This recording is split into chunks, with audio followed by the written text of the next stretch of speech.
In September of this year, the Birmingham NEC played host to EGX, the UK's biggest gaming event.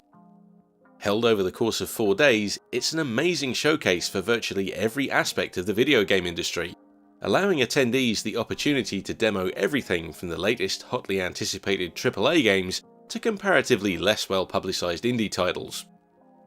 I went along for the Friday and Saturday, which actually made this my first time attending a major video game event, and to be blunt, I went horribly under-equipped. Venturing a long way out of my comfort zone in sleepy rural Devon, it's safe to say I was a little bit bewildered by it all. But I did spend a fair bit of time in the Left Field collection, an area devoted to some of the most exciting upcoming indie games, and there were 2 in particular that I knew I had to check out, because I'd already followed their progress up to a point on social media. First up was Asobitech's Mau Mau Castle, a game I'd become familiar with through seeing static shots or the odd bit of rolling video on Twitter. Mau Mau Castle's developer, Quang, who has been refining the game over a period of 2 years now, describes it as a love letter to Sega's Space Harrier, and you only have to take one look at it to see the obvious influence.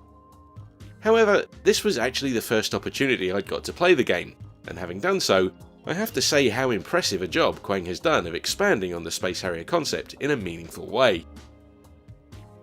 I do enjoy the odd blast on Space Harrier now and then. It's a genuine slice of arcade history after all, and I fondly recall ploughing hours into it on my Atari ST as a kid, but I'm also the first to admit that, whisper it softly, it's not got a lot to it. So when Quang told me he'd actually removed one of Space Harrier's key features, the fire button no less, I was a bit sceptical. The demo version of Mau Mau Castle on show at EGX had a deceptively simple goal.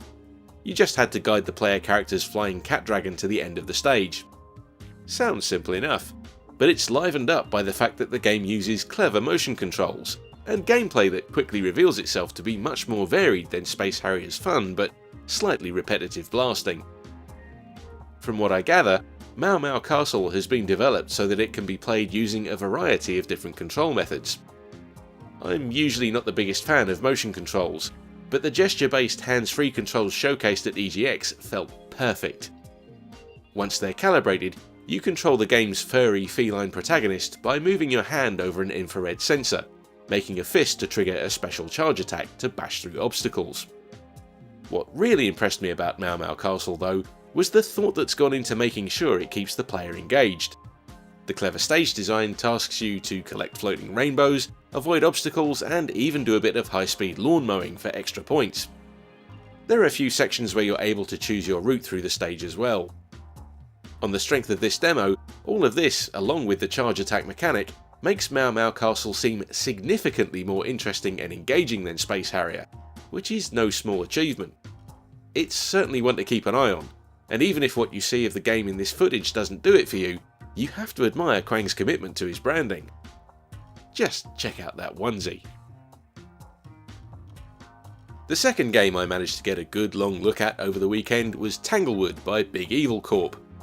I didn't actually get a chance to play this one, but I did spend a long while talking to its developers, and I was able to get a good feel of what the game's about by watching other people play it. It's got to be said that Tanglewood hasn't been short of publicity, partly, I suspect, because of the considerable novelty appeal it has, being, get this, an honest-to-God Sega Mega Drive game being released on physical cartridge in 2018. If you don't happen to have one of Sega's old 16-bit consoles to hand though, don't worry, you can still get hold of some Tanglewood goodness on Steam.